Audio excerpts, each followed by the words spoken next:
Recording in progress. Okay. Hello, everyone.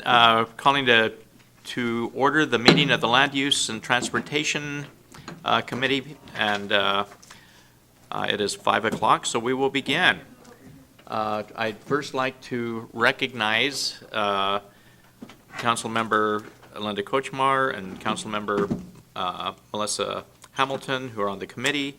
We also have on the dais our Council President Susan Honda, Council Member Les Sessoms, and Council Member Lydia Sefadawson. We don't have anybody on joining the council on Zoom, do we? Okay. All right.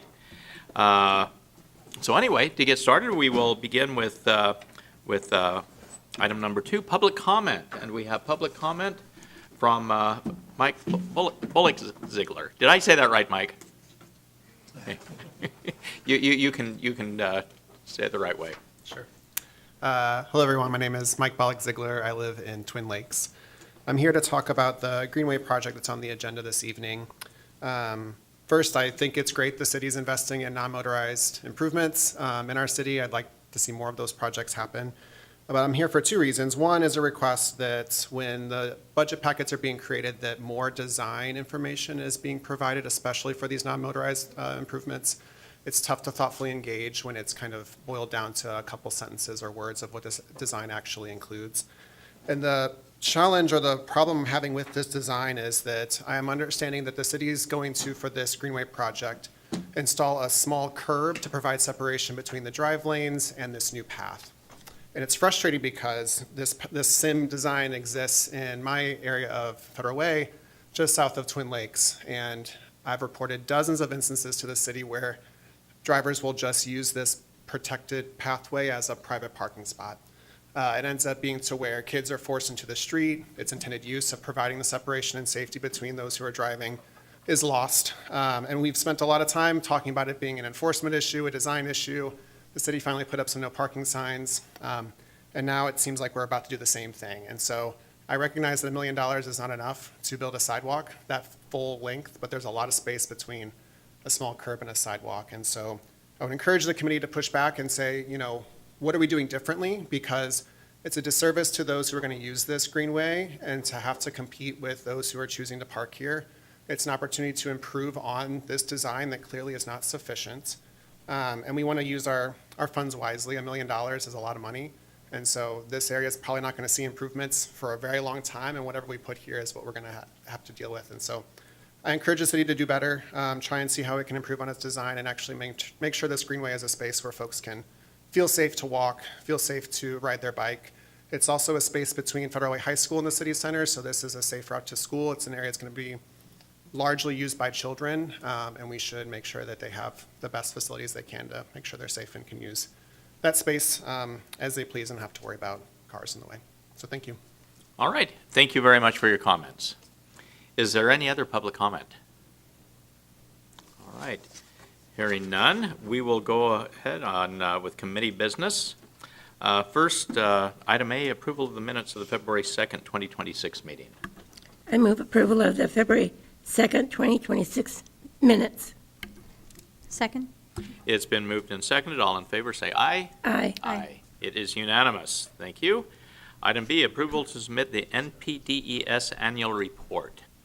And that will be Kevin Dew. Okay. All right.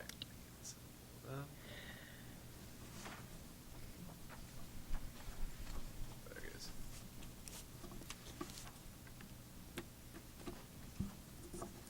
All right.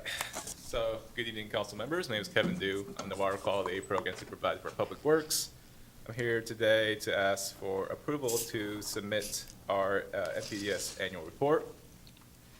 And our annual report is required by ecology.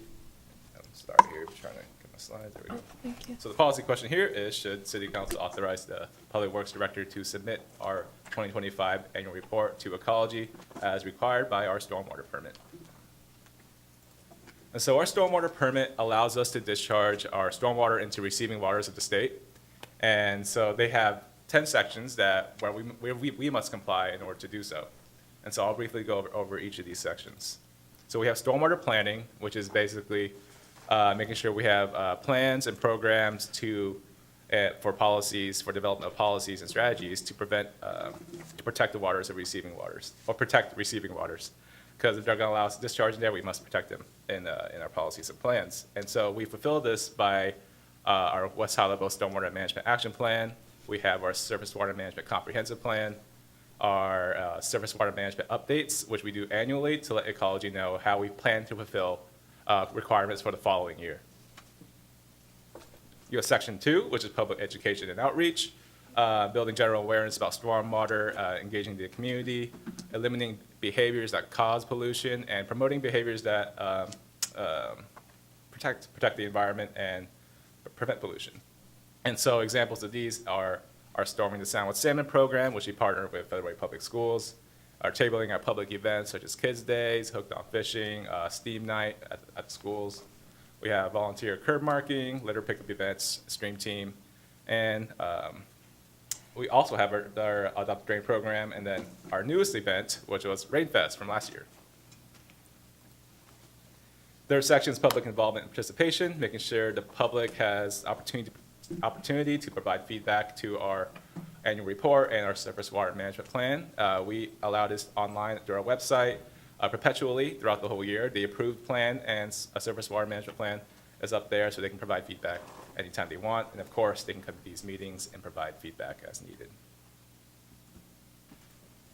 We have Section 4, which is MS4 mapping and documentation, basically making sure we have a system to map out all of our stormwater infrastructures down to the pipe size, material length, all the structures, all the drainage areas, open conveyances, which is storm ditches, the public or the private storm drainage facilities, how they connect to the public.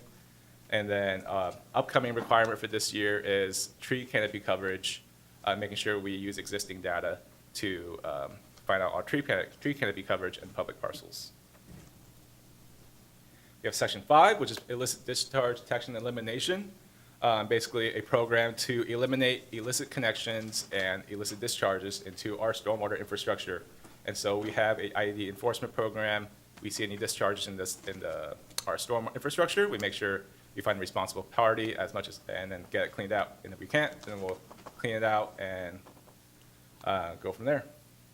And then we do this, so we fulfill this through our pipe inspection programs where they can identify illicit connections. And then, of course, we have our enforcement program for discharges into the storm infrastructure. We have Section 6, which is controlling runoff from construction sites, new development or redevelopment.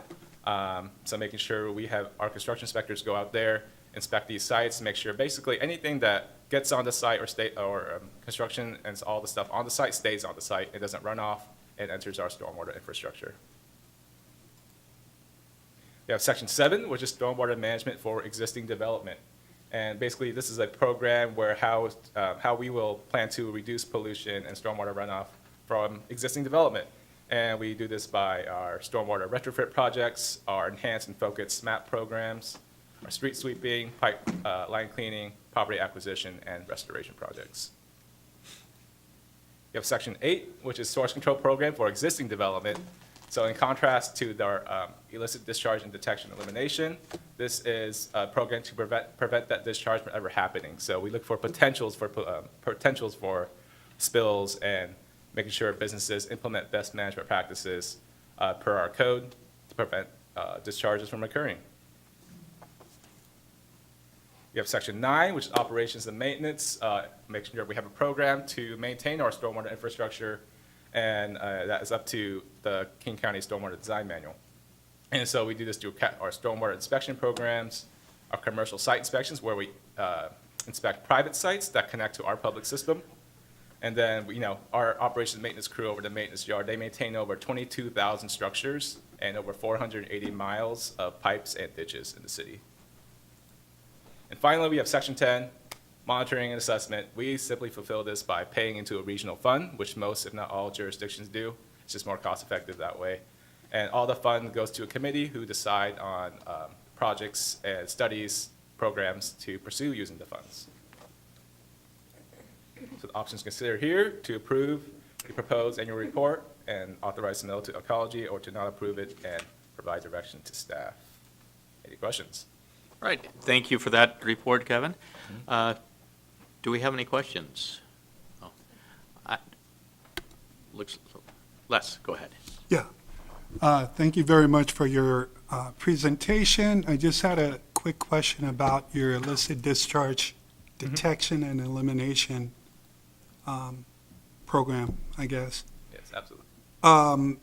How is that reported? Is it just reported by a neighbor or the average Joe who sees an oil slick in, in the, I guess, the gutter on the side of the street, and they say, oh, that's oil, or some other contaminant, and then they report it on the Eyes on Federal Way app, or what? How's that detected or reported? Yes, so that's definitely one avenue for that they can report it to us, just through the Eyes on Federal Way.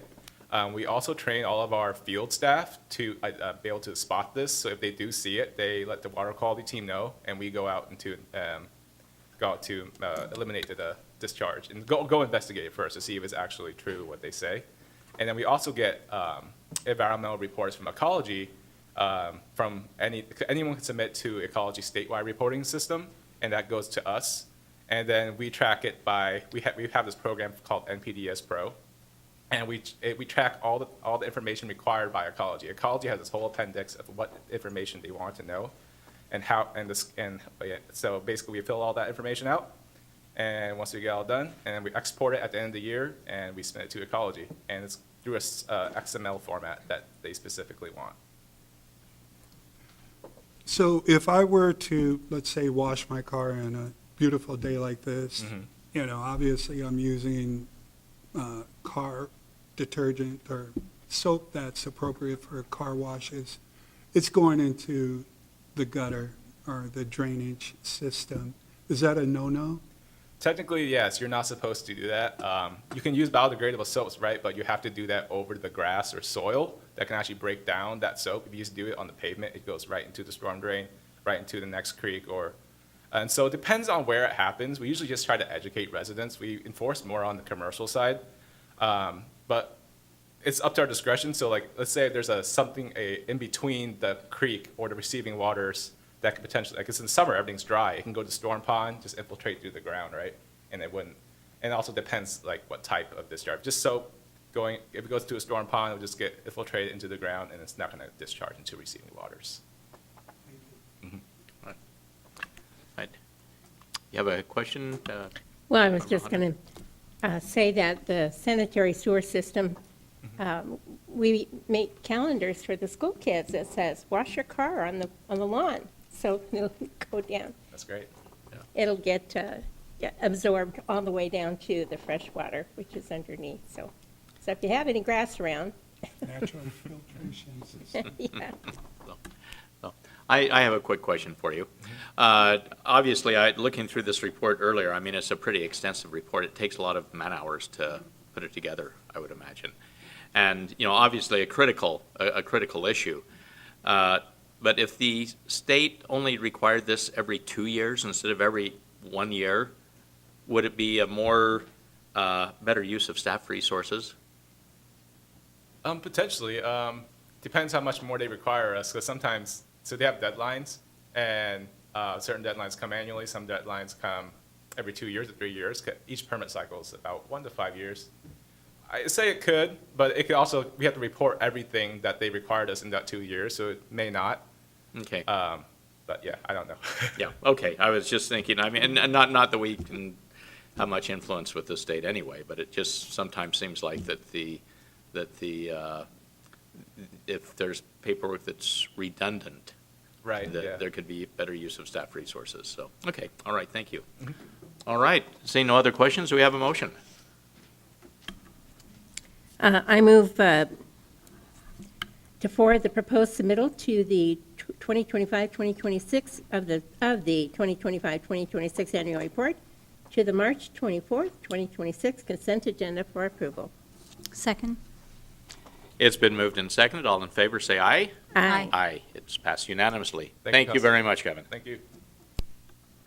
All right, going on to item C, authorization to award street sweeping services contract. And Desiree, okay.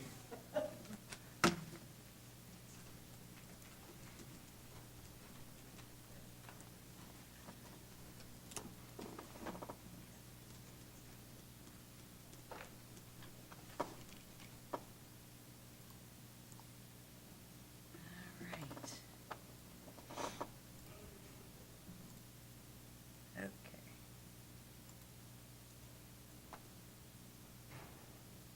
Sharing is not turned on.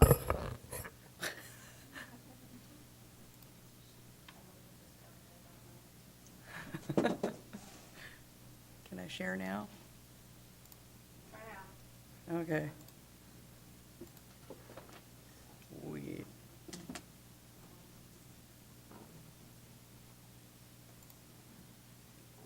Is that showing up right now? That's not sharing up right. Okay. All right, sorry. Good evening, Chair Walsh, committee members, members of the council. I am here to present the street sweeping contract. Policy question is, should council authorize award of the street sweeping services contract to the lowest responsible bidder?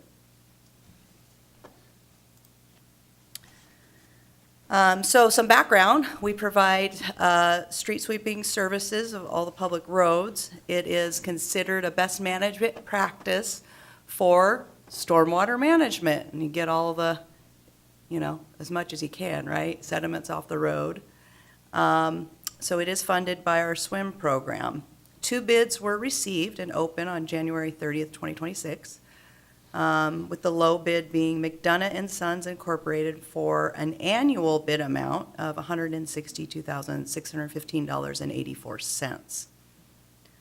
They actually are also our current street sweeping contractor. The proposed award is about a 2-year term, 1.75 years, because we had to extend the current contract through March until we could get this one going. So what you're seeing there is the rest of the street sweeping contract for the rest of this year, emergency on-call sweeping, as well as the 2027 street sweeping services, an additional on-call sweeping, and then also a little bit of contingency because they are allowed an increase if they request it from year to year based on the June Puget Sound CPI. So the options considered: authorize award of the street sweeping services contract to McDonough and Sons, the lowest responsible bidder, in the amount of $334,140.58 for a 2-year term. Authorize a contingency of the amount of $16,261.58 for a total contract authorization of $350,402.16, and authorize the mayor to execute the contract, or do not authorize award of the contract and give direction to staff, and the mayor recommends option 1, and I'm happy to answer any questions. Council President Honda. Thank you. Why is there such a big difference between the 2 bids? I can only guess. I don't know. Sometimes there are these service companies that actually hire subcontractors to do the work, and so there's a big markup. That's all I know. And how often are residential streets cleaned? Residential streets, the local roads, are swept 4 times a year. Generally, there's a summer month that is left out so that we could do an extra sweep in the fall. So the other 3 times are kind of spread out throughout the year with an extra one in the fall for the leaves. Okay, thank you. You're welcome. Councilmember Seth Dawson. Yeah, thank you, Council President. You asked one of my questions, so. So these 2, were they the only companies or organizations that submitted their applications? Yep, there are only 2 bids we received. So when is it appropriate to go back out again, or is it ever? we try not to go out as much as possible just because it is a heavy lift. In fact, McDonough and Sons was amenable to an amendment for a year, but they got to a point where the CPI wasn't covering their costs. And so they declined the amendment for a following year. So that's what prompted us to need to go back out to bid. So usually we say the, what is it, lowest. Lowest responsible bidder.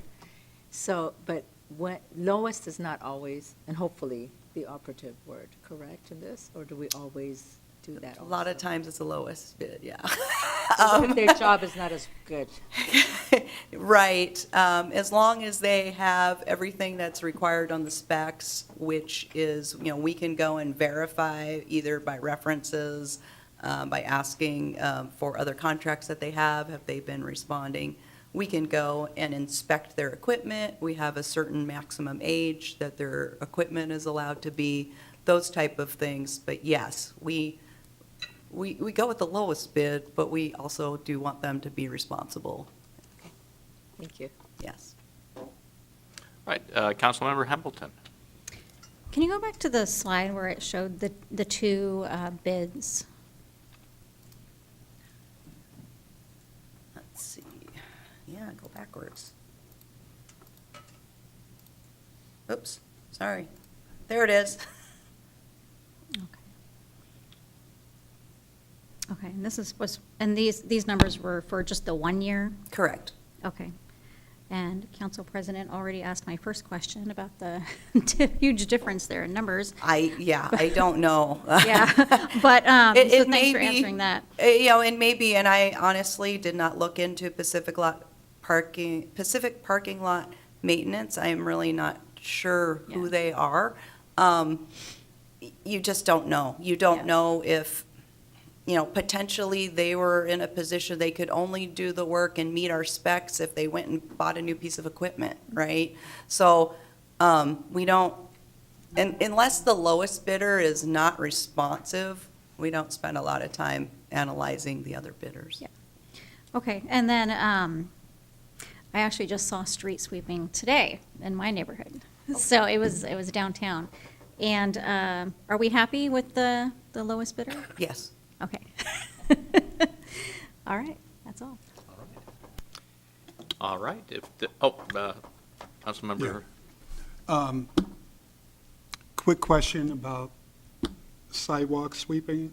I saw a unit on a sidewalk, I forget which neighborhood, but is that a separate company doing that particular service?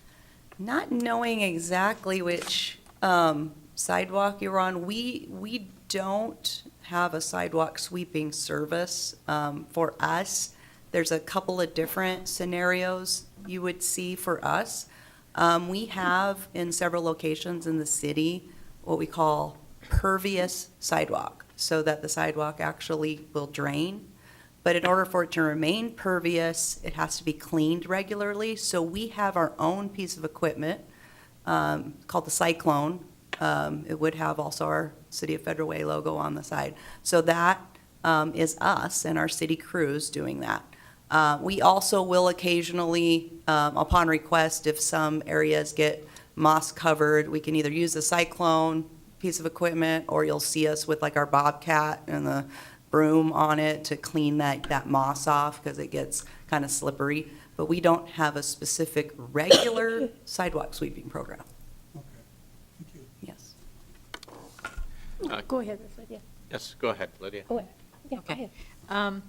Although they do it once a quarter, it means it's going to take them a span of time to sweep most of the streets, right?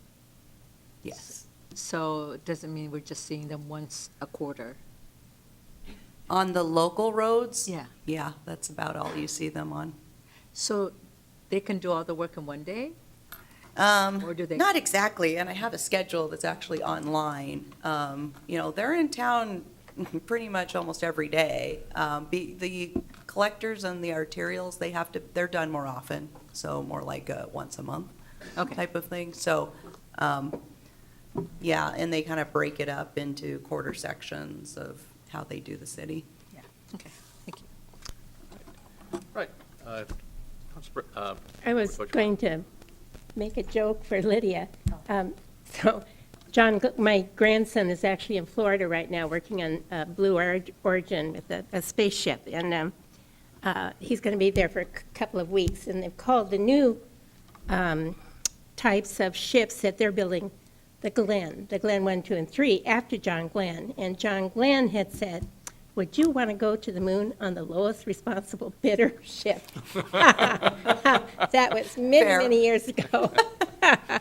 But I can see that, our current, this is our current company, McDonough and Sons, that they're just, putting on extra for what they already do. Do they do any work when there's snow on the ground or ice, or is it just?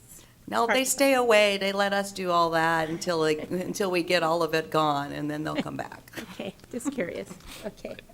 Council President. Thank you. The moss on sidewalks, I've seen more and more moss this winter because we haven't really had a cold winter. Is the city responsible for cleaning that up, or do we just hope that it dies off in the summertime, or? There are some sidewalks throughout the city that are pretty well covered with moss. Yeah, we inspect them ourselves on all the arterials, so that's where we're really paying attention to, and then we identify ones that will need some extra attention.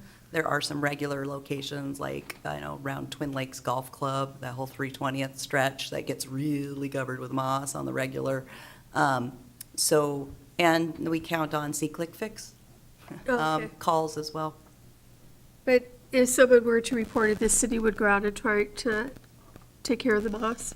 Yeah, on the arterials, we would. For the sidewalks in front of residential properties, that's the property owner, we like to clean their sidewalks off, yes. Yes, we would like that.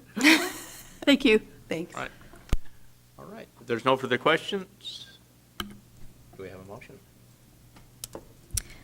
I move to forward the proposed option 1 to the March 24th, 2026 consent agenda for approval. Second. It's been moved and seconded. All in favor, say aye. Aye. Aye. It passes unanimously. Thank you you. very much, Desiree. All right, going on to item D, authorization to bid an 85% design update City Center Greenway project.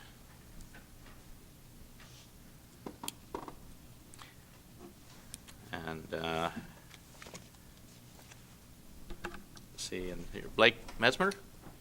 Good evening. Hi, Yes. I'm Blake Mesmer. All right. Oh, there it is. All right. Wasn't seeing it for a moment.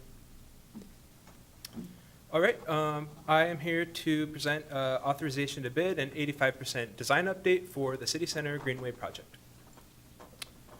Policy question is, should the City Council authorize staff to request bids for the City Center Greenway project, then we'll return to the LUTC and Council for further bid award, further reports, and for authorization.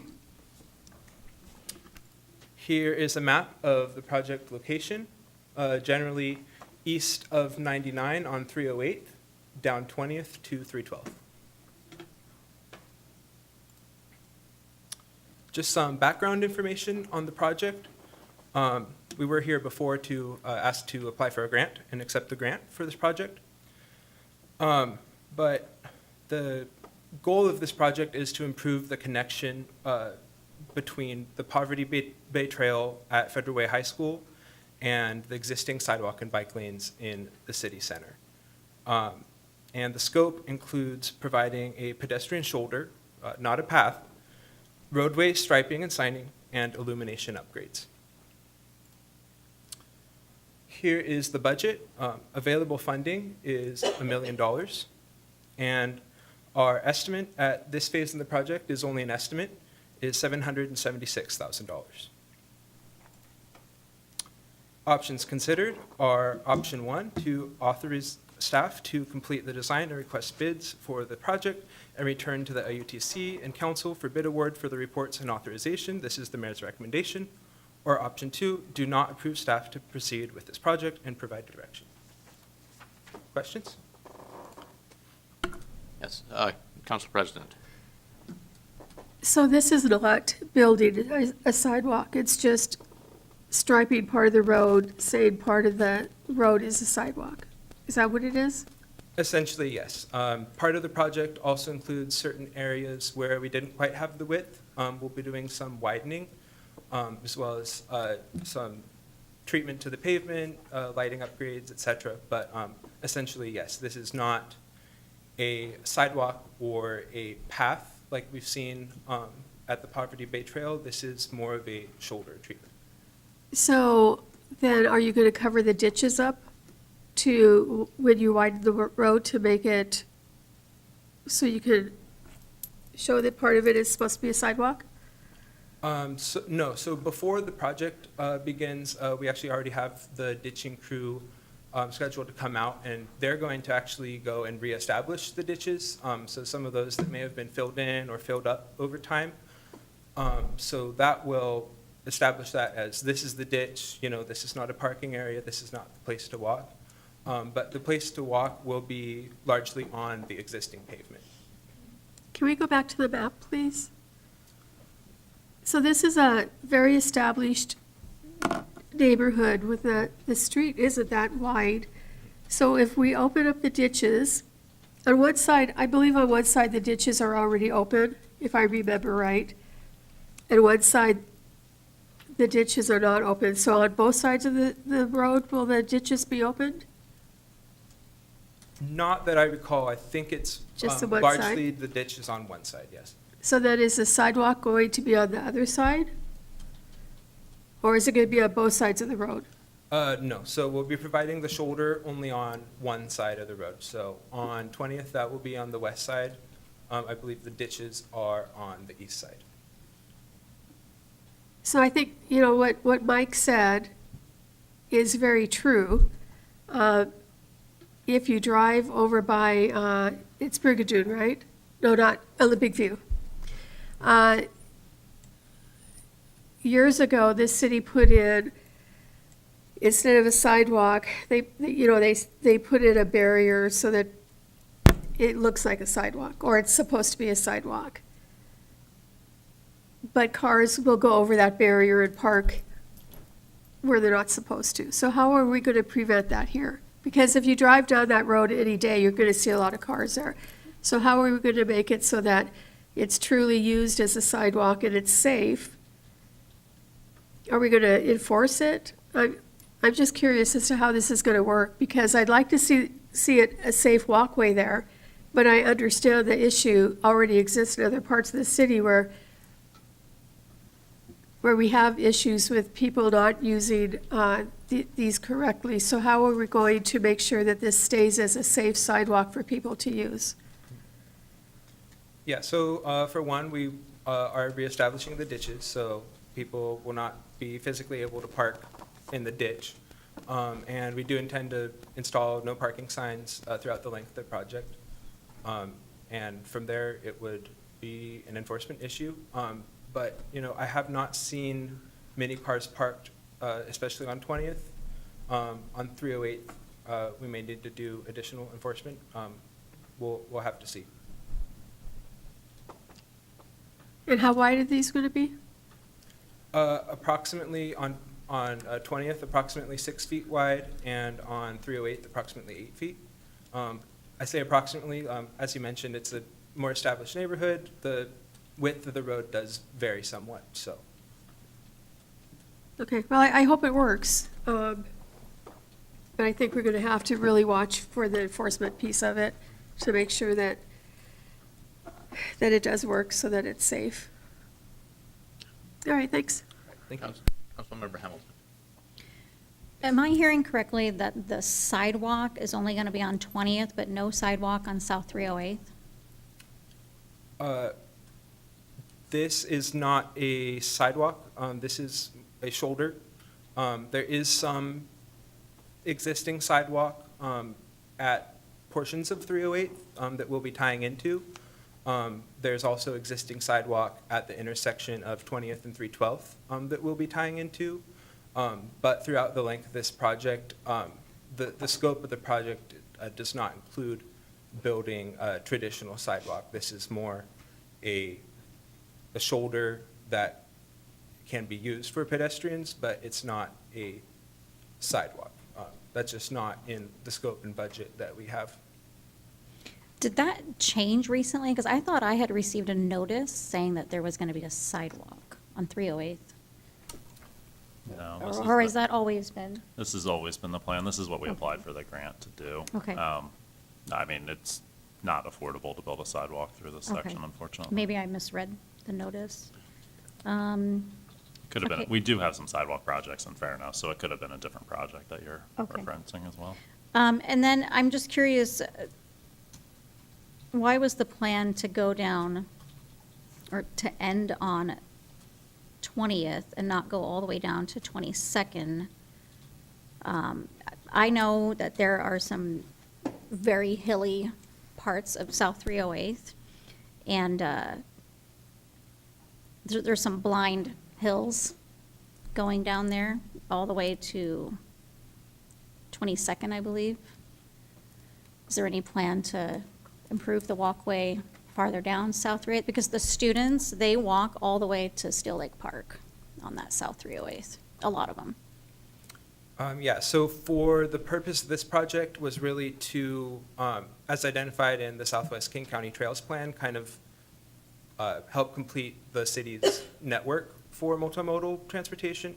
And so we were really looking at how to get from Federal Way High School to the city center, and tying into our existing infrastructure where possible. And for the grant application, it was called a missing link. So we have a thing here, we have a thing there. This project connects the two. And so while I don't disagree that 308th, would love to see this on all of 308th, this was kind of the route that was chosen for this project to tie into what's existing at 20th and 312th. They can use the signal to safely cross 312. At 99, they can cross there and tie into the planned Poverty Bay Trail. So, Okay, thank you. And then just last comment, I think we will definitely need some enforcement on South 308th, with the parking. With, on 308th, will it be on the north side or south side? north side. North side. Okay. Yeah, I mean, and I think that Mr. Wellick-Ziegler had a very good point. I mean, and enforcement will definitely need to be a key part of it. So it doesn't become more parking lot, basically. It's quite, as the downtown area grows, there's going to be a more demand for parking than what we have. And so we'll need to be very careful not to, this doesn't end up going for unintended purposes. So, right. Any further questions? All right. Do we have a motion? Sure. I move to forward option 1 to the March 24th, 2026 consent agenda for approval. Second. It's been moved and seconded. All in favor, say aye. Aye. Aye. It passes unanimously. Thank you. Thank you. Also, I would like to thank Mr. Wellick-Ziegler for his comments on this as well. Going on to item E, contract increase authorization 2024 ADA retrofits. And Desiree is back. All right, I'm thank you. back.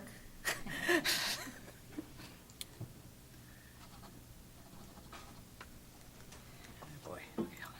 Share screen again. Okay, I got it.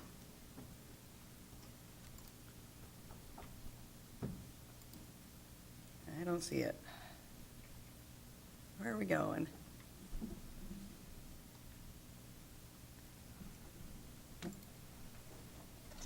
There it goes. All right. Good evening again. And the policy question is, should City Council authorize an increase in the contract expenditures for the 2024 ADA retrofits project? So So some background, this project, and a little bit of background before, so that those that haven't been with us before can know. We have what's called an ADA transition plan that we're required to have. The original plan was adopted in 2019.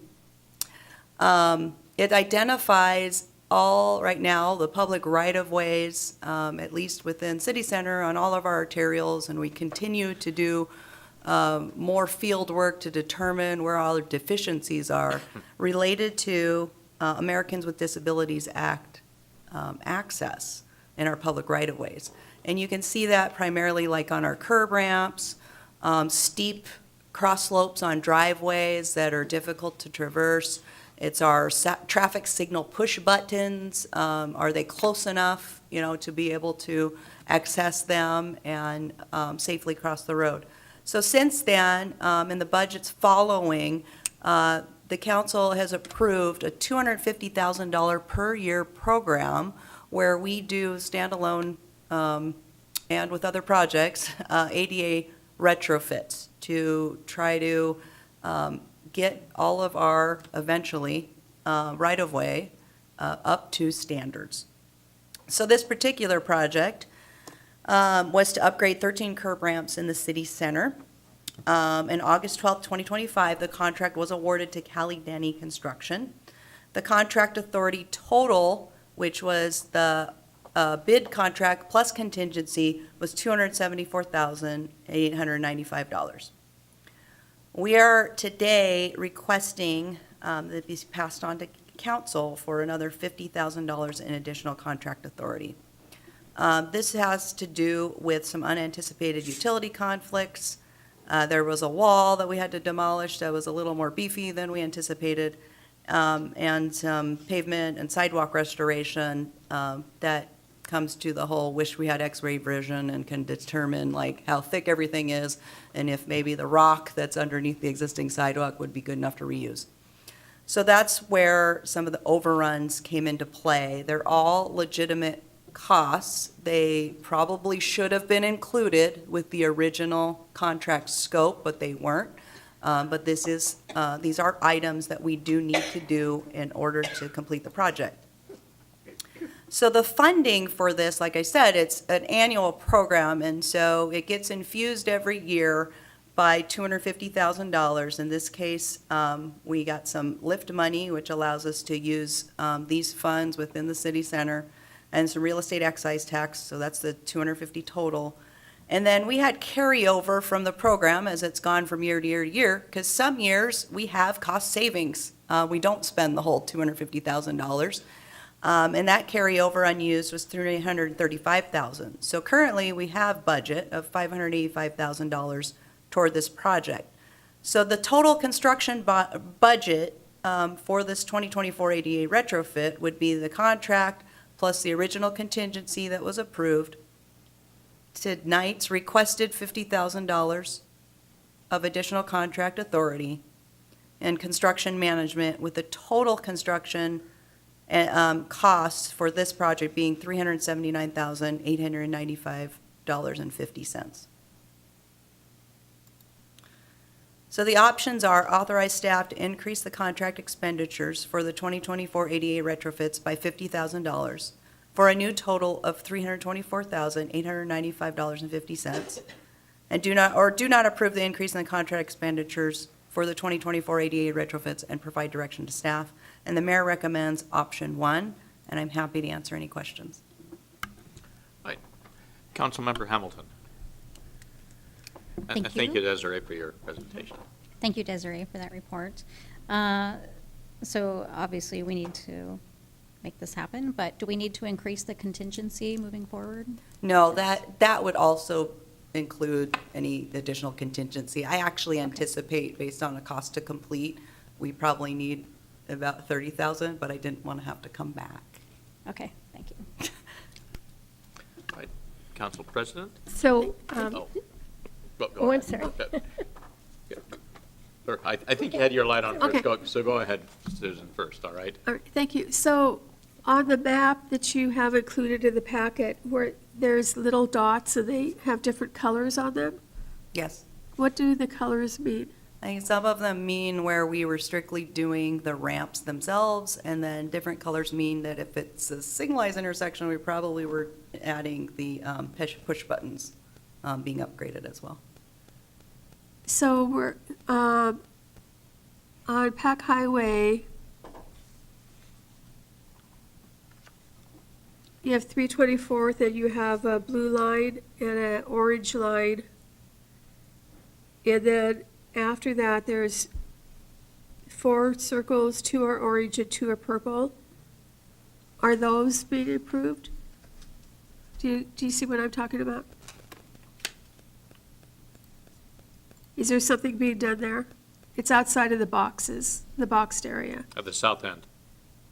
Is that south yet? That is south. Yeah. It's 325th, and is that, I don't know what that road is.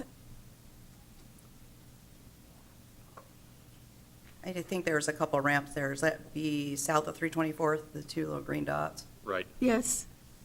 Two dots are orange and 2 dots are purple. Are those Oh, improvements to the sidewalk? Are those ramps or? Those would be ramps, yes. And then the red dots and pink and blue, they're ramps too? They're ramps, and I can't tell The which peak? color you're looking at because mine Okay. doesn't show up the same way. All right. So this work includes fixing the sidewalks so the ramps are suitable for Correct. wheelchairs, for Correct. walkers. As well as some areas are just driveways where we're trying to improve the cross slope. Those are some Okay. areas. And then there's also areas of your signalized intersections. The push buttons are not ADA compliant. Okay. Does this complete the work that needs to be done in this area for ADA? These are my understanding, this is all the priority ones, because we've been focusing on this area both with our overlay program and as well as this. So these are the priority ones. It doesn't necessarily bring everything up to 100% compliance, but these were the biggest offenders, and so that we wanted to correct. The other ones are passable. They just aren't maybe 100% correct up to current standards. Okay. All right, thank you. You're welcome. Right, thank you. And now Councilmember Kochmar. Would you go back to your background information, your financial summary, available revenue versus construction budget? I'm trying to figure out where there we go. Let's get back to, Yeah, thank you. yes. So so the available revenue, I get that, 585, correct? Yes. That's available revenue that's been carried over. So I'm trying to understand, because you're saying kind of two different things. You're saying the council approved the contract on August 12th in the amount of $249,905 with a 10% contingency for total contract 274, Correct. So those would be those 895. top 2 numbers correct? on the right, yes. Okay, and so then the 50,000 is the requested additional contract funds, and then the construction management, is that in addition, or was that included somewhere? Yeah, that is our staff time to do construction management and inspection. So those charges, those costs go against the total 585. So when we approved the addition, the previous amount, that was understood that 55,000 was Yes. part of that additional amount? Yes, But because it we always wasn't- have construction management and engineering. Yeah, but it wasn't, don't you think it should be included in there, itemized, when we did the initial approval? It probably was, but all I was sharing with Okay. you was the Okay. contract authorization. Okay, I was just trying to track everything. Yeah, sorry about that. Oh, no, it's okay, I'm just, thank you. Okay. Question. There's the $585,000 total revenue available. Is it just the 50,000 that's coming out of that, or is that the full 379,000 that's coming out of that 585? The full 379,000 is coming out of that. Okay, so basically, the 585, I mean, so So that amount isn't currently available? A lot of that is already spent as part of the. Well, correct, Yeah, but that's so- the kind of full picture of the total Okay. contract that's in Okay. progress. Okay, all right. Okay, very well. Are there things that can be done to help prevent unexpected things like that? Well, what can we do to have less unexpecteds? In this particular one, I think we should have, I think we made a poor assumption that we could utilize, that once we pulled out the existing sidewalk, that the rock that was there would have been sufficient to pour new curb ramps on. That was not a good assumption. We also could have probably beefed up the thickness of asphalt that was needed for pavement restoration.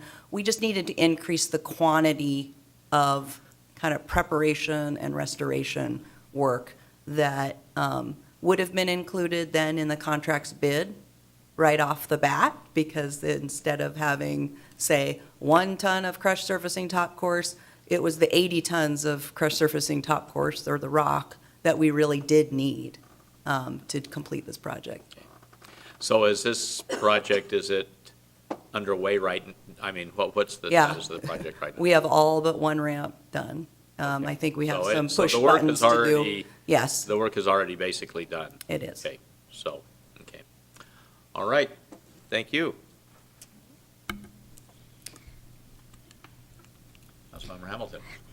I move to forward option 1 to the March 24th, 2026 consent agenda for approval.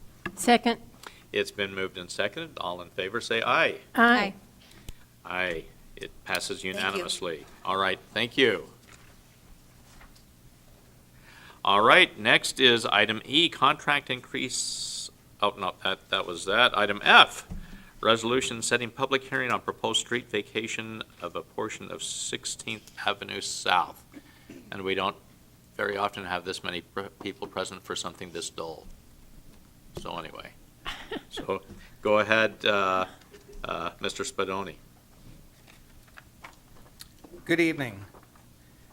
Committee chairman, committee members, staff, council members. I am Leonard Spadoni, and I'm here tonight to present a resolution setting a public hearing on a proposed street vacation of a portion of 16th Avenue South. The policy question, there it is. The policy question before us, should city council authorize a resolution setting a public hearing regarding a proposed street vacation of a portion of 16th Avenue South? Background. As you see before you, the legal description is the highlighted portion at the bottom of the page. Here is it in its current use as a parking lot. Background. The subject property, the subject public right-of-way, 16th Avenue South, is located between South 304th Street and South 305th Place, just adjacent to Pacific Highway South. The public right-of-way has historically been and currently used as a parking lot and bus turnaround for the Federal Way High School campus. The area of public right-of-way in question is approximately 375 lineal feet, or 19,375 square feet. The district has stated the following. The proposed street vacation serves the public through ensuring the legal right of Federal Way School District and Federal Way High School to continue to maintain and use this area for school bus turnaround and for visitor parking. This will benefit the students and families and the general Federal Way community by facilitating additional access to the Memorial Field. By acquiring the property, the Federal Way School District will assume all rights, obligations, and liability associated with upkeep, maintenance, and use. Also, the proposed right-of-way vacation, if approved, will result in an increased vehicular and pedestrian safety within and areas adjacent to the vacated area. The district will will take several measures to deter cross-through traffic from the Jiffy Lube property by installing one-way and/or do not enter signs, but the district will not block or gate. Items to investigate for the right-of-way vacation: the valuation of $347,706 for the area approximately 19,317 square feet within the right-of-way was based on a third-party appraisal dated July 1st, 2024. If required, an updated appraisal will be provided prior to the public hearing. Based on city code and state law, half of the revenue received by the city as compensation for the area vacated must be dedicated to the acquisition, improvement, development, and related maintenance of public open space or transportation capital projects, and the remainder will go into the street operations fund. Key public benefits. The Federal Way School District proposes to allow off-hour parking to the public in the vacated area. The parking area will also continue to be additional public parking for stadium events. The parking lot will be open and available for public use, providing a turnaround at the south end of 16th Avenue South. The proposed vacation should not interfere with future development or access to other adjacent properties. Options to consider.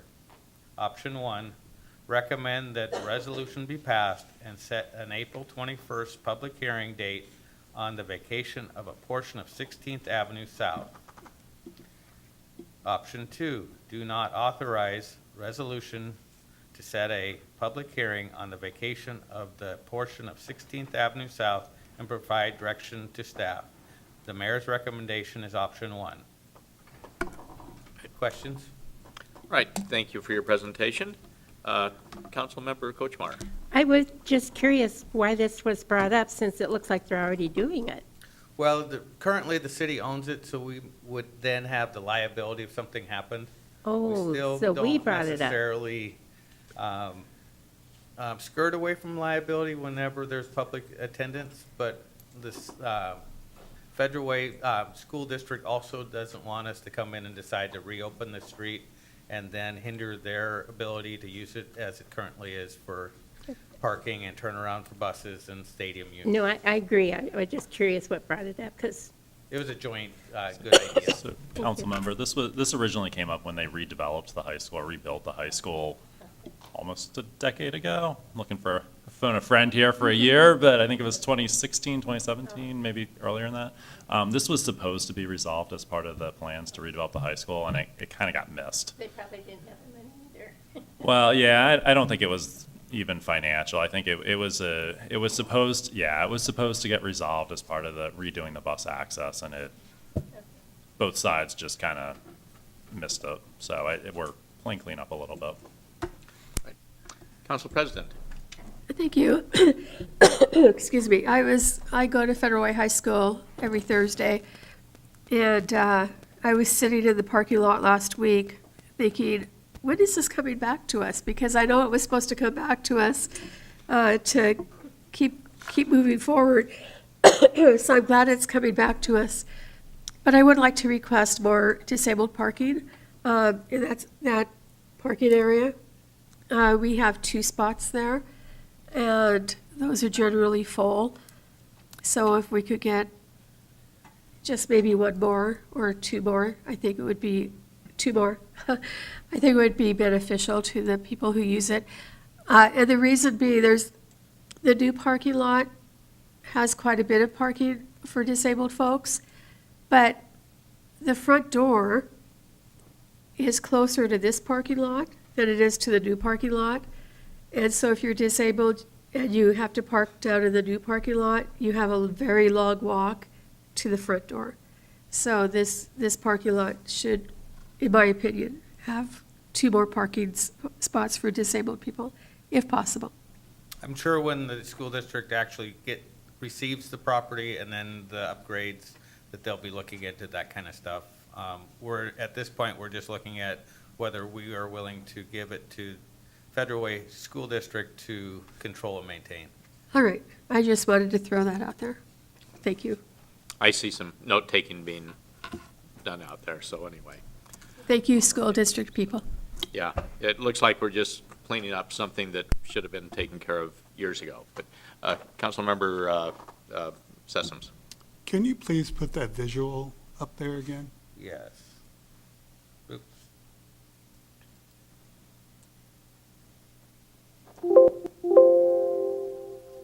Would you like as it currently is, or the legal visual? The photo, that one, Okay. perfect.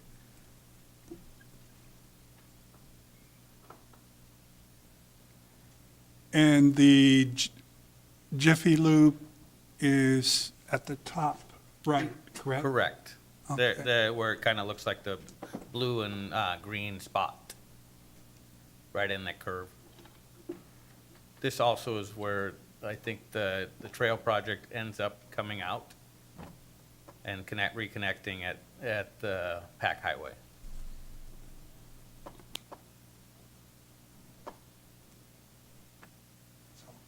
Okay. All right. Thank you for their presentation, and do we have a motion? So I move to forward option 1 to the March 24th, 2026 consent agenda for approval. Second. It's been moved and seconded. All in favor, say aye. Aye. Aye.